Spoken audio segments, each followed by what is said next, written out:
morning students. In this class we will discuss about the topic of enterprise management system. So basically इससे पहले हमने ERP पढ़ा था, enterprise resource planning, and the next topic is enterprise management system. अगर मैं बात करूं ERP और EMS के बीच में डिफरेंस की, तो आप इसको ऐसे समझ सकते हो कि ERP के थ्रू जो भी डेटा जनरेट होता है उस डेटा का यूज EMS में किया जाता है. ठीक है. सो ERP is a narrow term and EMS is a wider term. EMS के अंडर ERP का सॉफ्टवेयर वर्क करता है.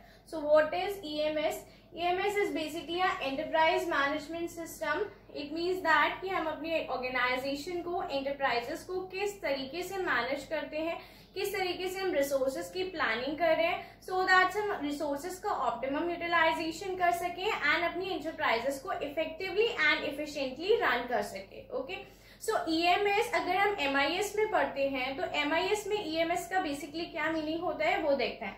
It's a software package. अगर मैं बात करूं EMS की तो EMS is a software package. Basically एक सॉफ्टवेयर होता है EMS का जो EMS किसको सपोर्ट करता है, दैट सपोर्ट बिजनेस प्रोसेसेस. आपकी बिजनेस में होने वाले रेगुलर ट्रांजेक्शन्स जितने भी हो रहे हैं वो EMS की हेल्प से सपोर्ट किए जाते हैं. इंफॉर्मेशन फ्लो, आपकी ऑर्गेनाइजेशन में जितनी भी इंफॉर्मेशन का एक्सचेंज होता है वो सब EMS की हेल्प से किया जाता है. रिपोर्टिंग एंड डेटा एनालिसिस, जितनी भी ऑर्गेनाइजेशन में रिपोर्ट्स जनरेट की जाती हैं एंड उन रिपोर्टेड के बेसिस पे जो डेटा एनालिसिस किया जाता है वो भी सब आपकी EMS की हेल्प से किया जाता है. So basically EMS support business processes, information flow, reporting and data analysis. ये सारी चीजें आपके EMS के द्वारा ही कंडक्ट कराई जाती हैं. The next is EMS is basically the integration of three software. The first is your ERP, जिसके बारे में हम डिस्कस कर चुके हैं. सप्लाई चेन मैनेजमेंट, ये भी मैंने बता दिया था आपको कि सप्लाई चेन मैनेजमेंट, और CRM means customer relationship management. अगर हम इन तीनों सॉफ्टवेयर का डेटा इंटीग्रेट कर दें, इन तीनों सॉफ्टवेयर का जो डेटा लेके बेसिकली काम करता है वो एक कंप्लीट सॉफ्टवेयर के रूप में जो काम करता है वो EMS होता है. यानी इन तीनों सॉफ्टवेयर का डेटा मिला के एक सॉफ्टवेयर डिजाइन किया जाता है जिसको हम बोलते हैं EMS, एंटरप्राइज मैनेजमेंट सिस्टम, जो आपकी पूरी ऑर्गेनाइजेशन को, पूरी इंटरप्राइजेस को मैनेज करने का काम करता है. ऑलराइट. सो बेसिकली EMS के कुछ कंपोनेंट्स होते हैं, या आप बोल सकते हो कुछ बेसिकली सॉफ्टवेयर डिजाइन किए जाते हैं, स्पेसिफिक सॉफ्टवेयर डिजाइन किए जाते हैं EMS में जो EMS को रन कराते हैं. Okay. So there are basically five kinds of the software, the 5 components of the EMS जो बेसिकली आपकी इंटरप्राइज रिसोर्स मैनेजमेंट को सपोर्ट करते हैं, इंटरप्राइज मैनेजमेंट सिस्टम को सपोर्ट करते हैं. आप देखते हैं कि वो सारे कंपोनेंट्स क्या क्या हैं. तो first is your electronic data interchange, that is EDI. EDI के बारे में आप लोग पहले भी पढ़ चुके हो, ई-कॉमर्स में भी आपने EDI के बारे में पढ़ा होगा. सो मैं यहाँ पे आपको ज्यादा डिटेल में नहीं बताऊंगी.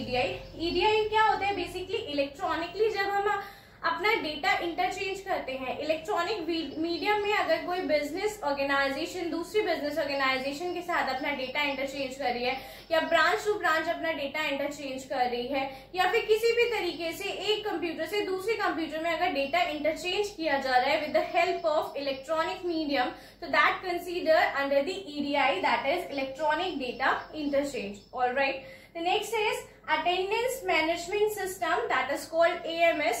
It means that आपकी ऑर्गेनाइजेशन में जितना भी अटेंडेंस के रिगार्डिंग मैनेजमेंट किया जाता है, आपकी जो वर्किंग क्राइटेरिया देखे जाते हैं, एम्प्लॉइज के आने की रिपोर्टिंग, जाने की रिपोर्टिंग, वो सारी चीजें आपकी AMS में रिकॉर्ड की जाती है, जिसको हम बोलते हैं attendance management system.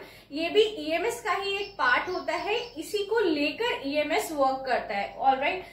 The next is your document management system, जिसे हम बोलते हैं DMS. DMS में बेसिकली हमारे जितने भी इलेक्ट्रॉनिक डॉक्यूमेंट्स होते हैं, जितने भी पेपर होते हैं, उनकी जो इलेक्ट्रॉनिक कॉपी होती है, आपकी जो भी रिपोर्ट्स जनरेट की जाती है उन रिपोर्ट्स की कॉपी, इन सारी जितने भी हमारा एक बेसिकली डॉक्यूमेंट, इलेक्ट्रॉनिक डॉक्यूमेंट्स होते हैं, उनका डेटाबेस बना के आपका DMS में रखा जाता है, सो दैट ऑर्गेनाइजेशन को जब भी किसी भी चीज के रिगार्डिंग कोई इन्फॉर्मेशन चाहिए हो वो DMS की हेल्प से वहां से डराइव कर सकते हैं, क्योंकि वहां पे एक सेंट्रलाइज डॉक्यूमेंट का हम डेटाबेस क्रिएट कर लेते हैं.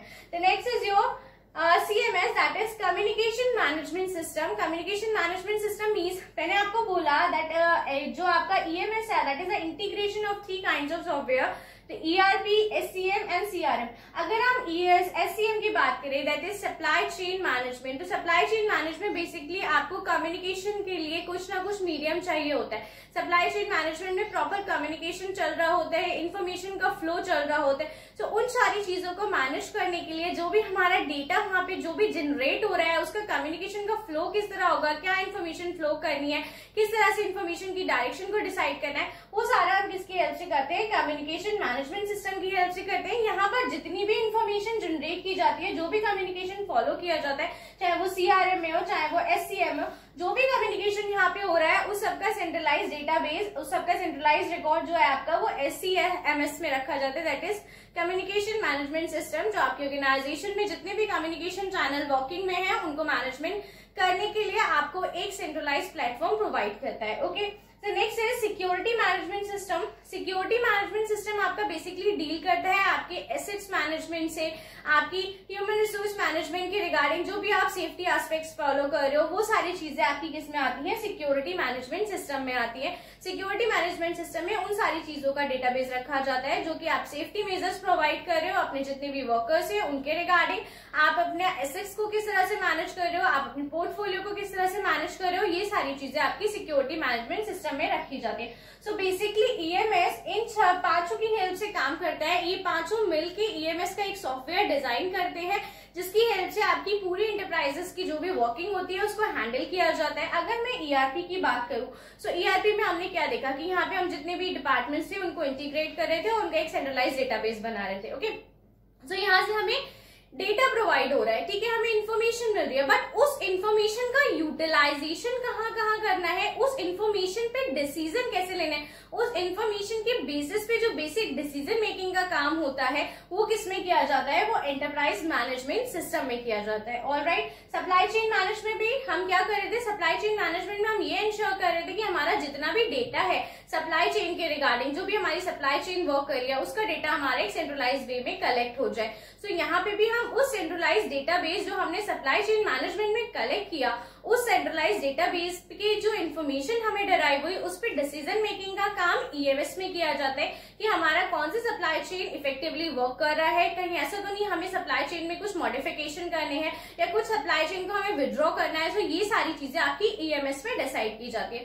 सो बेसिकली अगर मैं बात करूं EMS की, तो EMS is a wider term and in comparison to ERP, SCM and CRM, just because इन तीनों का इंटीग्रेशन EMS में किया जाता है। EMS में आपकी पूरी एंटरप्राइज के मैनेजमेंट के रिगार्डिंग डिसीजन लिए जाते हैं कि दैट आपको ऑर्गेनाइजेशन को किस तरीके से मूव कराना है, आप किस तरीके से उसको मैनेज कर रहे हो, हमारे जितने भी रिसोर्सेज हैं आप उन्हें किस तरीके से मैनेज कर रहे हो, आपके जितने भी सॉफ्टवेयर हमने डिजाइन किए उन सॉफ्टवेयर से रिलेटेड जो हमारे पास डेटा आ रहे हैं, उन सॉफ्टवेयर की हेल्प से जो हम डेटा को कलेक्ट कर रहे हैं, उस डेटा पे जो डिसीजन मेकिंग का प्रोसेस किया जाता है, जो डिसीजंस लिए जाते हैं वो आपके EMS में लिए जाते हैं। आई होप यहाँ पे आपको EMS का कंसेप्ट क्लियर हो गया होगा। इनकेस अगर आपको कोई भी डाउट है तो आप मुझसे कमेंट सेक्शन में पूछ लीजिए या फिर पर्सनली पूछ लीजिए। Okay, thank you.